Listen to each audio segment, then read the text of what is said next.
Om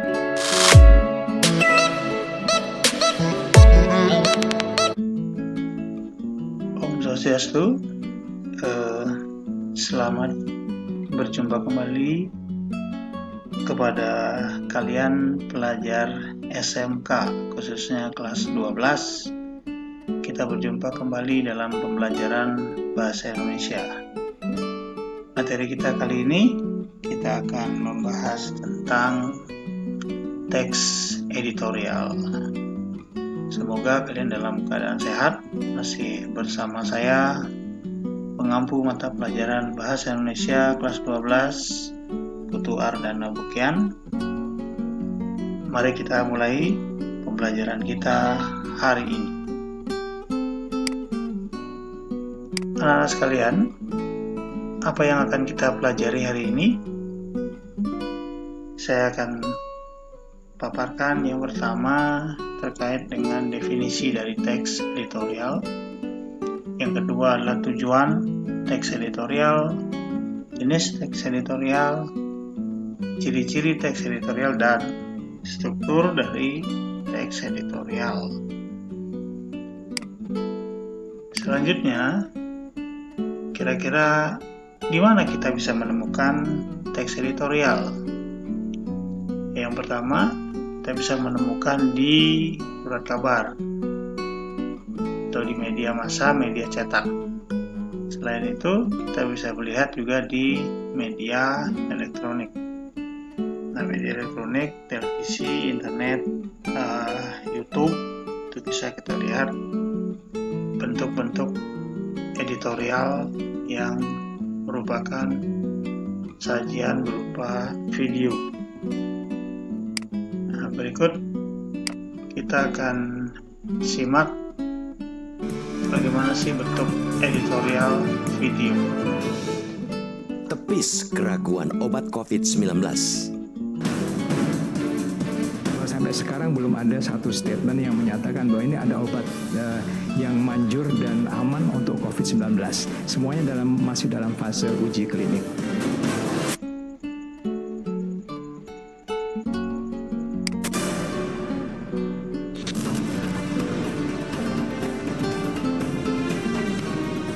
Seluruh dunia memang sedang adu cepat menemukan obat dan vaksin COVID-19.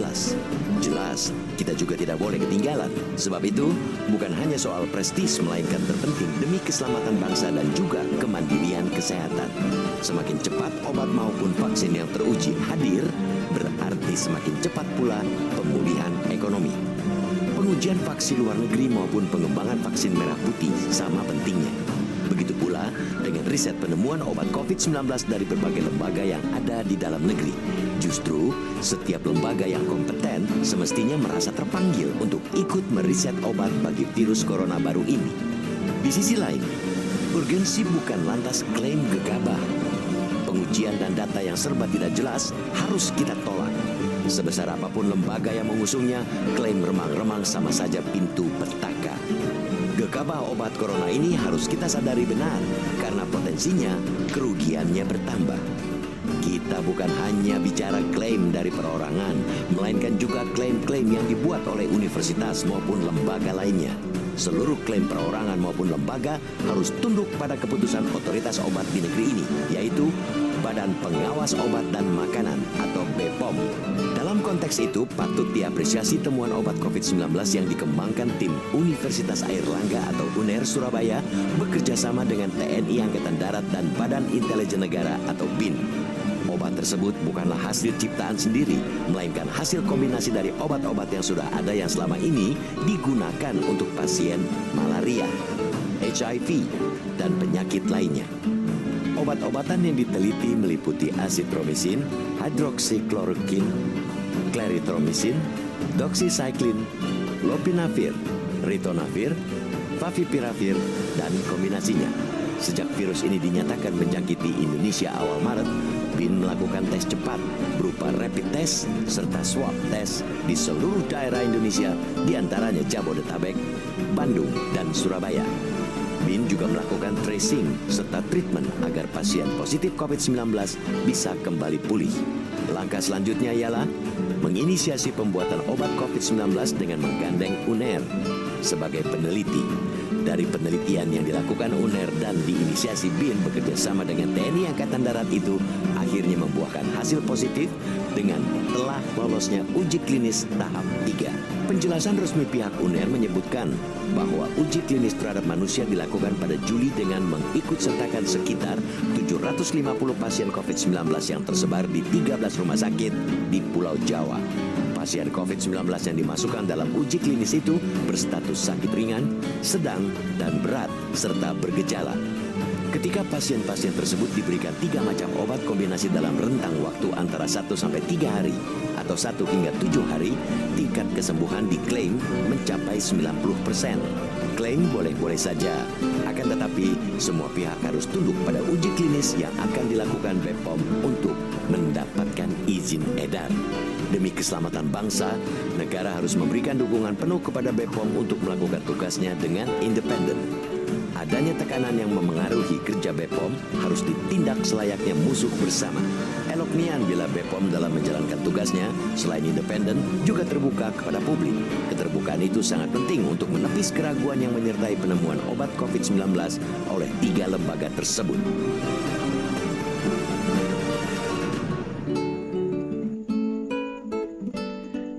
Baik, dari tayangan tadi, mudah-mudahan kalian bisa memahami di awal tentang teks editorial. Kita akan mulai dari definisi teks editorial. Teks editorial merupakan pendapat pribadi atau seseorang terhadap sesuatu atau isu masalah yang terjadi secara aktual di masyarakat. Kemudian tujuan-tujuan dari teks editorial itu ada beberapa hal yang bisa dikatakan, seperti mengajak pembaca berpikir kritis, kemudian tanggap terhadap isu-isu yang berkembang, bisa menganalisis, kemudian memberikan penilaian atas berita yang berkembang di masyarakat. Jadi tujuan teks editorial itu memberikan edukasi atau pendidikan kepada masyarakat atau pembaca. Selanjutnya, teks-teks editorial itu ada 3. Yang pertama disebut dengan interpretatif editorial, yang artinya memberikan penafsiran kemungkinan-kemungkinan yang terjadi. Itu merupakan termasuk teks editorial yang sifatnya interpretasi. Kemudian yang kedua ada kontroversial editorial, yang memberikan pandangan-pandangan yang lebih tajam terhadap isu yang berkembang. Kemudian yang ketiga adalah explanatory editorial.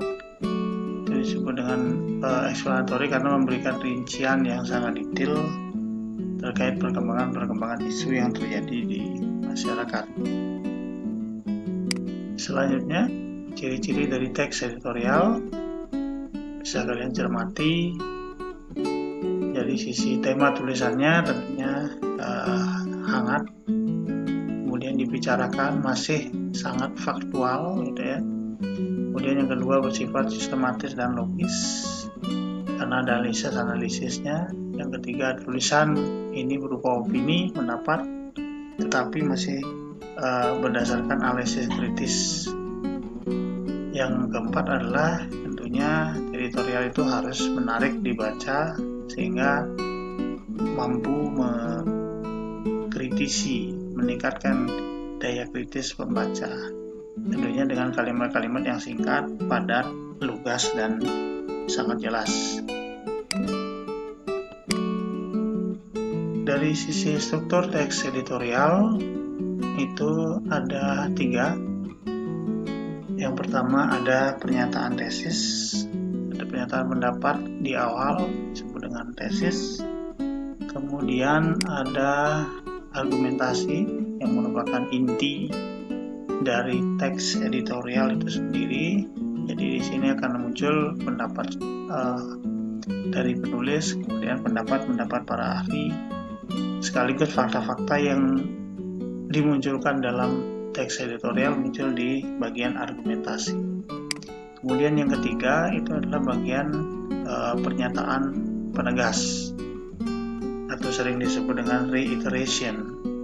Jadi menegaskan pendapat yang disampaikan dalam argumentasi dan sekaligus merupakan simpulan dari tulisan teks editorial. Selanjutnya mari kita cermati berikut teks editorial yang merupakan ringkasan dari video tadi yang sudah kita tonton bersama-sama. Silakan dibaca, kemudian kita akan analisis mana bagian tesis, yang manakah bagian argumentasi, dan mana bagian dari penegasan.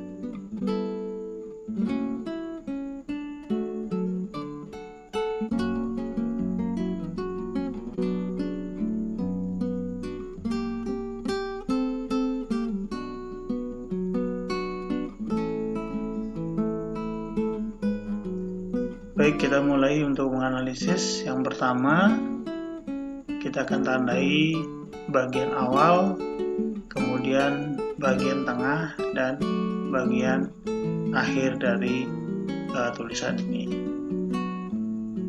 Bagian awal ini merupakan bagian dari tesis yang disebut dengan tesis, merupakan pembukaan dari sebuah teks editorial. Kemudian bagian tengah itu argumentasi yang berisi tentang pendapat penulis sendiri, kemudian disatukan dengan bagian dari argumentasi para ahli. Kemudian yang terakhir ada reiteration atau penegasan dari teks editorial itu sendiri. Ya, terakhir, mudah-mudahan apa yang sudah disampaikan di awal bisa kalian pahami.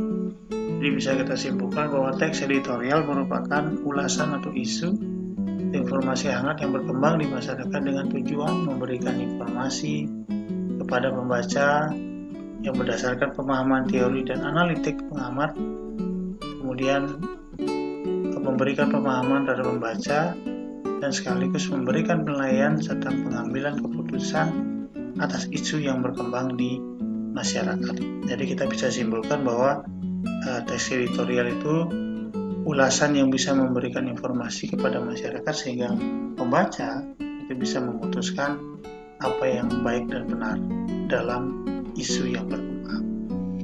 Demikian penjelasan tentang teks editorial, mudah-mudahan bisa diterima. Saya tutup dengan Parama Santi. Om Santi Santi Santi Om.